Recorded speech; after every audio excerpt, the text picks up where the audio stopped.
Hello, everyone. Welcome to another episode of the Late Winner Show. I know we both are smiling, but this show is actually not about. This episode is not actually we're going to smile about because there's a lot of bad things that are happening in French football, and I just wanted to cover that on my channel and see just educate you guys on like is French football in crisis?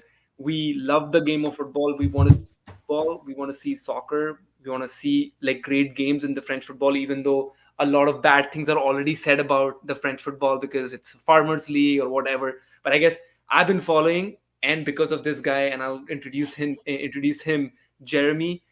He's the French master, definitely. I think French football master. I will call him that because of him, I've been able to follow a lot of French football this season, and he covers a lot of French football on his podcast. So welcome, Jeremy. How are you doing? Good, Rishabh. How are you, man? Thanks for having me on. Thanks for the kind words. Yeah, it's French football is a lot of good things, and unfortunately, this season there's a lot of not so good things Yeah, happening as well. That is yeah. attracting everyone's focus.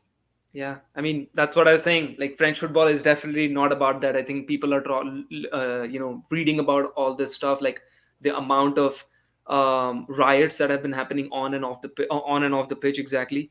But I've been following French football this season, and the competition. Yeah, I mean you look at the league table. Obviously, PSG is like miles ahead already, but the competition is good. Like you won't be like, yeah, PSG is winning games like left, right, and center. It's not happening like that. Even though they nick games at the end minute, but yeah, but the competition is definitely intense this season.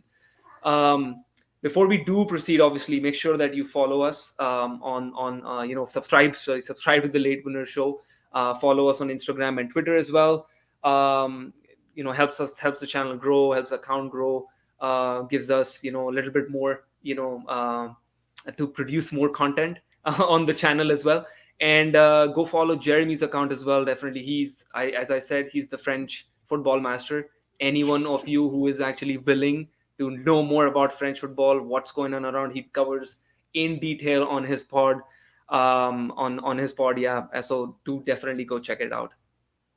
Thanks, Rishabh. Yeah. Let's definitely get into it, man. This was supposed to be a season of celebration and new acclaim for the French league, right? Not only we would see the crowds come back into the stadiums. There's a lot of matches that were played behind the closed doors, probably almost for a year and a half in Ligue 1. But Messi's arrival at PSG, those high profile signings that PSG made, 3 months in, France is shocked and embarrassed, and the talk among authorities is of an existential crisis. Mike, the is Jeremy, is French football actually in crisis at the moment, given what we're seeing on the pitch and off the pitch? I think off the pitch, definitely. The paradox is that this season, French football has never been this exciting. In Europe, all our teams are going through the next stage. Marseille is the only team out of the six team qualified that didn't finish in the top two of their groups.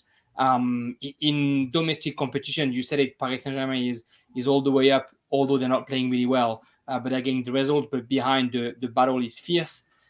So this is everything is going well when we play football. Unfortunately, off the pitch and sometimes on the pitch, as we're going to discuss, things are just not great. There's a lot of violence. There's a lot of unnecessary violence, of course. There's a lot of altercations that shouldn't be there. And more than is French football in crisis, I think we can see that there's a bit of the French society that is unfortunately inviting itself on the stadiums and all that everything that's happening in French society, that usually people take football as an out where they can be happy and where they can do what they want. Unfortunately, they not only take the good things, they also take the bad things when they come into our arenas, and we've seen things that, yeah, very embarrassing, pretty ashamed to talk about French football and trying to talk about all the nice things when you have to mention that every other week a game is interrupted, or there's fights between supporters, or there's a supporter who loses his life, or something Yeah. like that. So it's definitely a crisis. It's a crisis that is, hitting the high spheres. It's not only clubs talking to each other. It's not only clubs going to the league or the FA. It's also the government getting involved, and between measures being taken, half measures being taken, and weird tweets sent by members of the government saying that football is just a violent place. There's a lot going on. It's becoming a bit of a political issue, and it looks like it's something that really need to be hit on the head real quick, because we've missed, I think, 3-4 opportunities to calm things down. And it just keeps escalating, and you're wondering, what does need to happen for it to stop? Yeah. And I was reading the statement from the president of the LFP, Vincent Lebrun. He said, he denounced like a gangrene that could kill us. While France's Minister of Sport, the former swimming champion Roxana Maracineanu. Maricineanu, yeah, sorry for mispronouncing her name, but she said, every time I go to a stadium to watch a Ligue 1 match, I tell myself it's a good thing I got my son into rugby rather than football. I mean, that's how bad it has been, and I'll definitely share it with our viewers as well, just so that they know like how many incidents that have been there in Ligue 1 this season. You can see already on your list there have been already 9 incidents, which is unheard of. Like any other league that you go in might hear some way or the other, like there were fans invading in the pitch or something. Might happen once a season, max twice a season. But this is, we're 3 months into the season, and it's already 9 times that's happened. 2 times to your beloved Marseille. So it's crazy. You see August 8th, Montpellier fans throw missiles. Like they're throwing actual missiles at Marseille players, who celebrated a late winner. On August 22nd, literally 2 weeks after that, Nice fans flood onto the pitch at the Allianz Riviera after Marseille midfielder Payet responds to being hit on the back, and everybody knows that. I think that was one of the first game that was kind of like postponed, right? Like Marseille players actually refused to come onto the pitch and play, and referee couldn't do anything about it. So there's bunch of incidents that happened, even if you look at the September 22nd event. There were 3 Ligue 1 games on the same night that were disrupted, right? Fans threw missiles at each other during PSG's 2-1 win at the Mets. 16 people were hurt in clashes between supporters during Montpellier's 3-3 draw with Bordeaux, and the Bordeaux team bus was pelted with stones. After a 0-0 draw between Angers and Marseille, fans exchange missiles again and then fight on the pitch. So what can be done to actually protect this?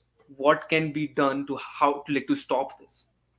There's things that can be done, and they're pretty straightforward. And we've seen it, that game between Lyon and Marseille, the very last one that you have mentioned here, that was interrupted after 4 minutes. The guy who threw a bottle at Dimitri Payet was identified really quickly with the cameras and isolated and taken into custody. And then he was given a sentence. So he's been, I think it's a 6 months suspended prison sentence, plus I think it was a 5 years interdiction of stadium. So you can do this. You can find the people who do it, identify them real quick, and then over mediatize what's happening. Talk about it in every single media. That person got caught, and now they have they have a judiciary file. Now they had to go to jail. Now they've done all those things. Yes, Baba. And so my son's behind me coming in. Yeah, no worries. Yes, Theo, come in. I'm getting Come in. my We have our pitch is being invaded by fans as well as we speak, Rishabh. Exactly. We are live, Theo, so people can see you with his Marseille shirt. So it's sad to see all that happening. But if you just identify them, if you find them, if you catch them, and then if you make it really public what the sanctions are, if I'm a fan and I want to be a bit excited, but I know that the last fan who did this was forbidden to go to a stadium for 5 years. The last fan who did this was told that you're going to go to jail now was handed a very hefty fine, then that person's not going to do it again. As far as the clubs are concerned, I don't like fining clubs for what fans are doing, but the clubs are very well aware of who their fans are. They have files. Those guys have either taken a year-long membership or getting a ticket from somebody who has a year-long membership, or bought a ticket online, so you can find who's done this. And so the club need to take the decision to just forbid those guys to come back onto your stadium for the rest of the year or for next year. It's sad because it's almost a situation where they're treating ultras the way they're treating terrorists, where they're trying to almost do some sort of preventive action, where if someone has a chance of maybe doing something, not letting them go into the stadium, which sucks because people have made mistakes in their life, and then when they go to the stadium, maybe they're not going to make the same mistake. So I think, long story short, that's the solution. Catch the people who do this. Don't make it, don't over abuse of shutting down the whole stadiums and all those games with no fans, because you're punishing 60,000 people for 10 people that are misbehaving. But those 10 people that are misbehaving need to be investigated really fast. I think the other side of the coin is the communication from the clubs needs to be definitely a little bit more on the condemning fact. There's a lot of excuses. There's a lot of conspiracy theories. My fans were thrown stuff at before they answer. That's what the Lyon president, that's what he said every time there was an issue with his fans. He said it's not their fault. Somebody's provoking them, or we stand behind our fans and we know who they are. They're not violent. It's just one. It's just two. It's just three. He said stuff on Facebook, on the live Facebook, where he said that the fan who threw something at 𝗕𝗲𝗓 supposedly was a Marseille fan that had infiltrated the Lyon ranks and then threw something, which is a lie. And the lawyer of the guy caught said that it was a lie. But if you have presidents and people in charge of the league downplaying those events, saying that it's not the supporters' fault, saying that it's just a one-off and it's not what's going on these days, then you're at risk of creating some big issues. It's my club, so it's easy for me to talk nice about it. But the president of Marseille, Longoria, when those events happened between Marseille and Paris Saint-Germain, where everything was thrown at Neymar, condemned it straight away. The coach and 𝗕𝗲𝗓𝗓 went in the middle to try and stop the supporters from throwing things at Neymar. Every single club needs to react this way. We always talk about this when we talk about fan violence, but 11 years ago in Paris, it went so far that fans from Paris, two groups that are supporting Paris, went head-to-head, had a fight, and one of the supporters died. And that's what it took for all the ultras in Paris to be completely dissolved and then something else being created. It took somebody dying, and we don't want to get there. You know what I mean? We don't want to have this kind of sad event coming again. Unfortunately, there needs to be something pretty harsh being done. I know the first measures that are going to be taken, they're going to forbid every travel. If you're a supporter and it's not your home stadium, you're not going there. That's the first thing that's going to happen. They're going to target the clubs with the main issues, and that's normal. Marseille, Lyon, and Paris Saint-Germain are the three main clubs that are often investigated when something happened. And you can't say it's not your fault if it happens to you 4 times. So those ones are going to be targeted a little bit more heavily, but there needs to be clear communication. There needs to be mediatic, public communication about what's going on, because I think the French population also need reassurance. I mean, you mentioned 𝗪𝗡𝗎𝗓, which I think it's a bit dumb coming from a minister to say that I want to bring my kid to a rugby game instead of a football game, because by saying this, as the Secretary of Sports, you're spitting on all the amazing things that supporters are actually doing. Supporters in every single club of France, even the worst club as far as ultras, has one group of fans who's doing everything to help, kids who don't have any means, to, giving back to charity and all that kind of thing. So there's so much amazing things being done in and around stadiums that those 10 rotten apples, every single game, they need to be stopped. They need to be stopped quickly. There needs to be a bit more of a security system until the end of the season, where cameras are on groups of fans. And I mean, if a fan puts a black mask on, most likely something bad's about to happen. You know what I mean? You Yeah. don't put the black mask on just because you want to watch the game a little bit better. Yeah, So if you see exactly. somebody putting a black mask on, that person should be apprehended straight away and thrown out. It's hard to say that the security should stop them before they come in and find flares, etc., because it's easy to hide a flare or a black mask wherever you see it. But I think for the time being, as soon as a flare is taken up, regardless if it looks friendly or not, that person gets kicked out. You get a black mask, you get kicked out. You supposedly people were brandishing belts and knives at that last game this week between Paris FC and Lyon. Somebody does that, he get kicked out. We have the means in every single French stadium since 2016 and the Euro.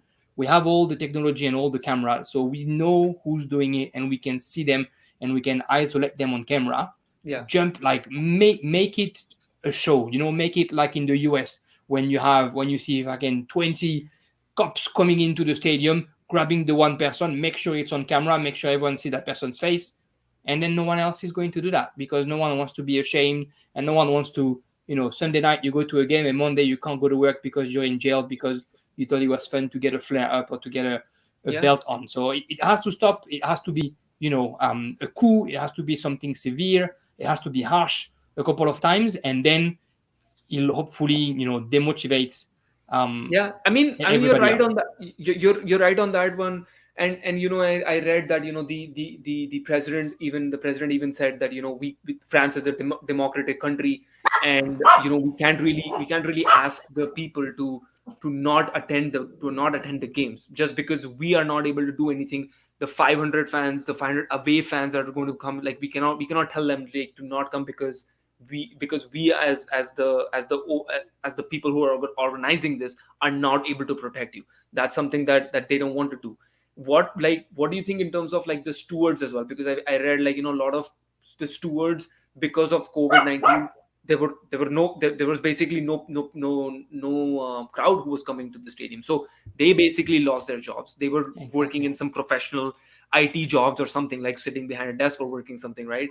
But now when they actually hired someone, because of the crowds now coming back in, they were actually hired on a minimum wage, and they don't really get a formal training on how to do all this. Do you think that that should also be one thing, that they should get a proper training and see how to actually respond to these fans, and how do you actually treat them? Because that is actually one of the greatest reasons that this is happening. 100%. I mean, you're taking people who are like so-called security and you're putting them in front of fans who have flares and throwing coins and throwing lighters. I mean, why would you put yourself in front? If you're not paid and trained for it, you know what I mean? You're not going to risk your life just because you're here to make sure that a football game is going well. Their job, the job of a steward in a stadium in France, is to observe and report. That's all it is. Observe and report. They're not trained or paid for anything else than this. So you can't blame them for like not checking thoroughly or not sort of maintaining safety properly. If you're not giving them the training, then they're just going to do what they can do, what they're allowed to do, what the money they make, give them, I guess, motivation to do. Because if you don't train them as cops, don't expect them to act as cops. And you're right, the fact that there was nothing for a year and a half, all those guys were out of a job, and now you're getting them all back at once, and some of them are new to the job. And then also, if you're a steward and you're doing Marseille-Brest and Marseille-Metz and Marseille and all those games that are going to be chill, the day they ask you to do Marseille-Paris Saint-Germain, most likely you got something to do. It's your auntie's birthday, or you're going to find a way to not be at the stadium, because why would you put unfortunately your life at risk for this? When in Saint-Etienne, when something happened, was just the Saint-Etienne fans showing their unhappiness and throwing flares onto the stadium. It might just have been fans doing that between themselves here, October 22nd. Yes. But when they did this and they throw flares, you see the stewards running around picking up all the flares. If you receive a flare on you, it's fire. So why would you put yourself in the line of fire if your job is just to be here and observe and report? So I think the main responsibility is definitely on the fans who need to do better and who can do better, and then all the leaders are trying to pinpoint it on somebody else. For the government, it's the club's fault. For the club, it's the league. For the league, it's the steward.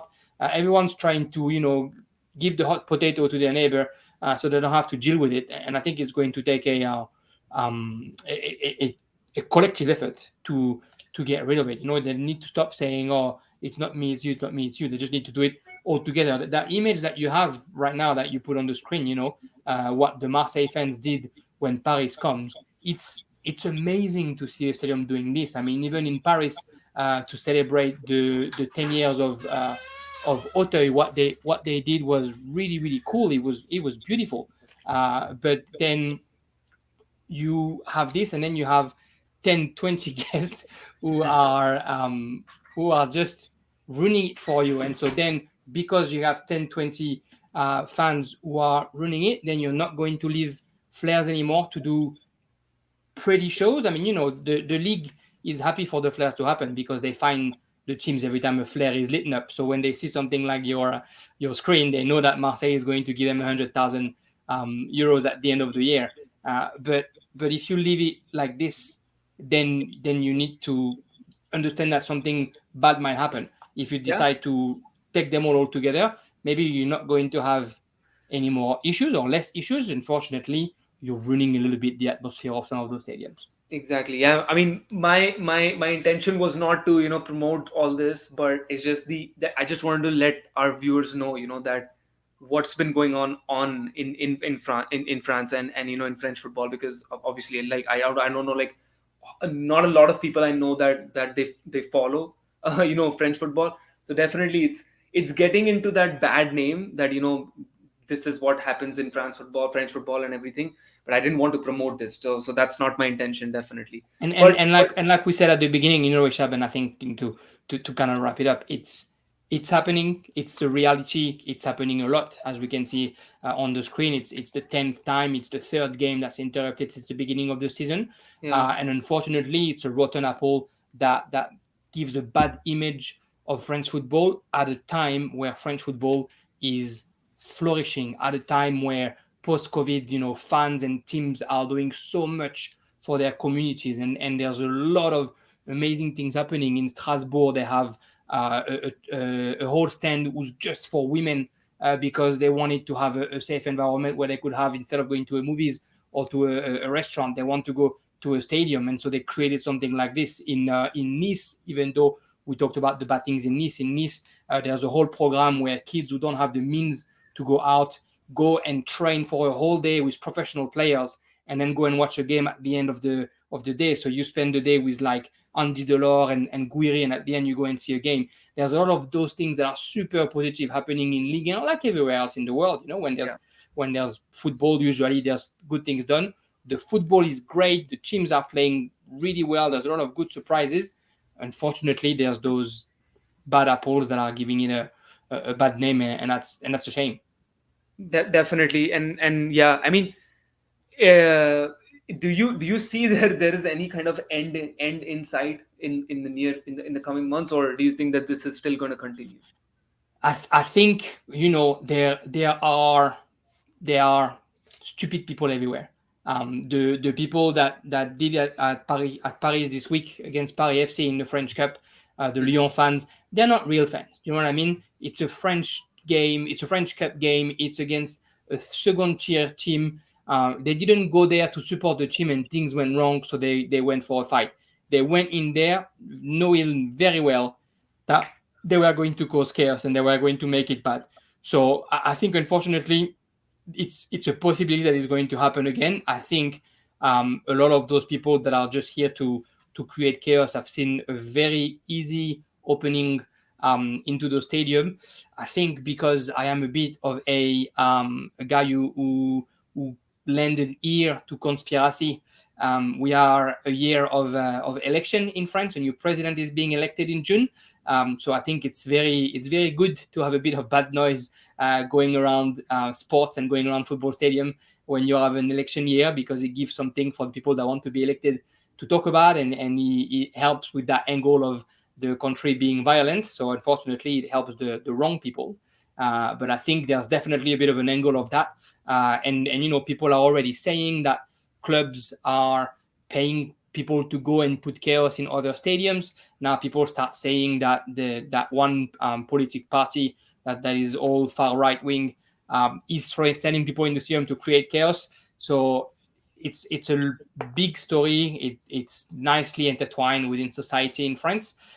So I'm not surprised, Rishab, if we talk about this again in 2-3 months time and we say regardless of the measures that were taken, a few more incidents have happened. I'm pretty sure though that we will see. Thank you, Shreyas. That we will see that the real fans of the stadium, are going to take matters in their own hands, if that makes sense, to go and grab those people who are creating chaos themselves, and they are going to help security, and they're going to show how proactive they want to be, because the real fans, they have a real relationship with their clubs, and they want to keep their privilege, and they want to come on the stadium, and they want to support their team.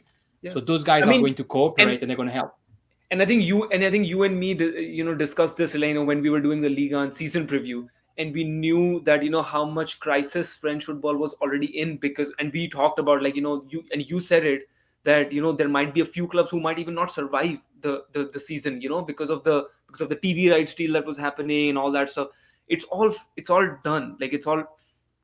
I wouldn't say it's fixed, but it's not in that crisis anymore, right? Mm-hmm. The matches are going on. There are good great teams that are playing. Okay, apart from PSG again, don't count PSG into this season, because apart from them, the matches have been really great. The matches have been really tense, and they've been playing really great football. I would urge everyone to start, to maybe just follow a couple of games in French football as well. And obviously to give all the knowledge, if you want to know more about the knowledge, definitely this guy's podcast is always there. So go give it a lesson. Go give it a listen over there as well. And last round, I think just before they go on the winter break, there's this last round coming up on the midweek as well. So there's a couple of good games that I'd like to tell you. Monaco versus Stade Rennes. That's one of the good games that's coming up. Maybe watch the Lens game as well. Can't remember Lens, who's playing Lens. Nice, I think Nice. Yeah. Mm-hmm. So that's a good game as well. So definitely there are a couple of games that you can watch. Rennes is playing good. Monaco is definitely starting to find their form. So definitely go check it out. See, Jeremy, I'm learning from you now. I'm talking about French football. so there are good games. Definitely go check it out. It's not this is all dirty things that are happening, but French football is at a very good position at the moment. As Jeremy already pointed out, right now that there's a lot of teams who are already going into the latter stages of the competitions in the Europe, so which is good for French football anyhow. But that being said, I think we kind of did a prolonged episode where we didn't plan to. I think we were planning to wrap it up in 15 minutes, but I guess that's how it happens, right? Thank you, Jeremy, again for coming on to the Late Winner Show, providing just a detailed analysis on what's been happening and how and when can this be fixed in French football. But thank you again so much. Thanks, Rishab. Thanks for having me, and hopefully next time we talk, it's about Champions League or Europa League and the final when the French team qualified. Definitely. You did check out the Nations League draws, right? Good. We got lucky. You got lucky. That's what happened when you win it. They don't give you any big teams. Definitely. I'm happy that England got a tough group this time, so I'm happy without that. Now not going to play against the likes of San Marino again and put straight past them. So good there. But thank you again, Jeremy. Please make sure that like, share, and subscribe to the Late Winner Show. Follow us on Instagram and Twitter as well. As I always say, I'm keep repeating it. Follow Jeremy's podcast as well, French Football Master. Definitely, he's the one to give a listen on any of the French football news. But that being said, that's all from the Late Winner Show. We'll see you very, very soon.